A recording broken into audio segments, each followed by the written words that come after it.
فرید الدین گنج شکر، یہ صوفی بیت المقدس میں بھی چلا کاٹ کر آئے ہیں۔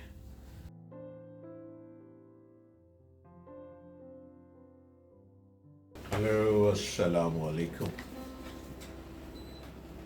یروشلم میں بابا فرید کی سرائے یروشلم بیت المقدس میں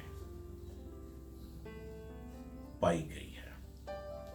بابا فرید گنج شکر ایک صوفی درویش، بابا فرید گنج شکر خانوادہ چشت کے ایک بہت بڑے درویش، صوفی درویش فرید الدین گنج شکر، یہ صوفی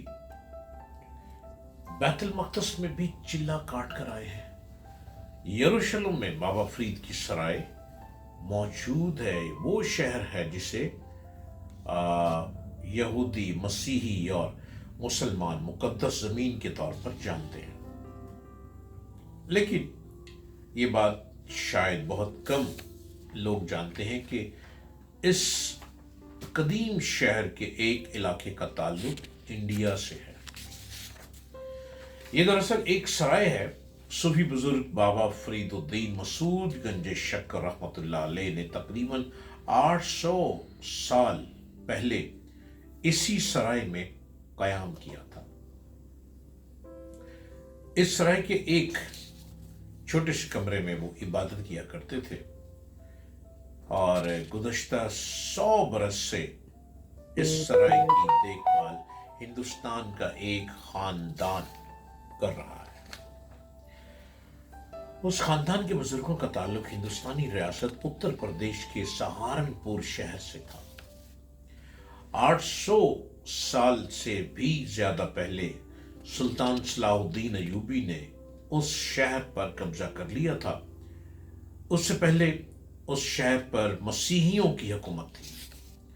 صلاح الدین ایوبی نے اس شہر کو اسلامی ماحول دینے کے لیے صوفیوں اور درویشوں کو اس شہر میں آ کر بسنے کی دعوت دی تھی۔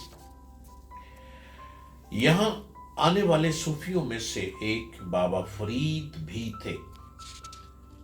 بابا فرید لمبے عرصے تک اس شہر میں رہتے رہے، لیکن یہ واضح نہیں ہے کہ وہ یہاں سے انڈیا کب واپس لوٹے۔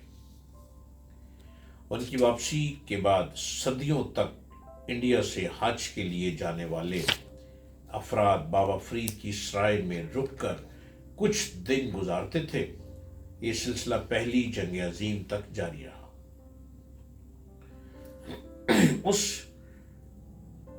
درمیان مسجد اقصی اور شہر کی دوسری اسلامی عمارت کی حالت اچھی نہیں تھی۔ ان دنوں عرب ممالک بھی غریب تھے، اگر دولت تھی تو بھارتی نوابوں اور سلطانوں کے پاس۔ اسی لیے 1923 میں یروشلم کے مفتی نے کچھ افراد کو انڈیا رقم لینے بھیجا۔ انڈیا کی آزادی کے لیے لڑنے والے محمد علی جوہر نے اس کام میں ان کی مدد کی۔ مفتی نے یہ بھی کہا کہ بابا فرید کی سرائے کی دیکھ بھال کے لیے انڈیا سے کسی کو بھیجا جائے۔ اس طرح 1924 میں نذیر حسن انصاری نام کے ایک نوجوان کو اس کام کے لیے یروشلم بھیجا گیا، جہاں جا کر انہوں نے اس سرائے کی دیکھ بھال شروع کر دی۔ کچھ عرصے بعد انصاری نے ایک فلسطینی لڑکی سے شادی کر لی اور یروشلم کے ہو کر رہ گئے۔ پرانے شہر میں واقع اس ہندوستانی سرائے میں داخل ہونے کے لیے ایک بڑا پھاٹک ہے۔ داخل ہونے کے تقریباً 100 قدم چلنے کے بعد ایک لوہے کا گیٹ آتا ہے جس پر تالا لگا تھا۔ اندر ایک بڑا احاطہ ہے جس کی دائیں طرف ایک پرانی مسجد ہے۔ بائیں طرف ایک کمرہ تھا جس میں انڈیا سے آنے والی بڑی ہستیوں کی تصاویر لگی ہوئی تھی۔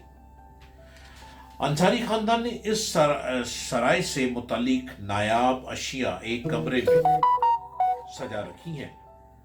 ان میں پہلی جنگ عظیم میں یروشلم میں تعینات انڈین فوجیوں اور قدیم یروشلم کی عمارتوں کی تصاویر بھی ہیں۔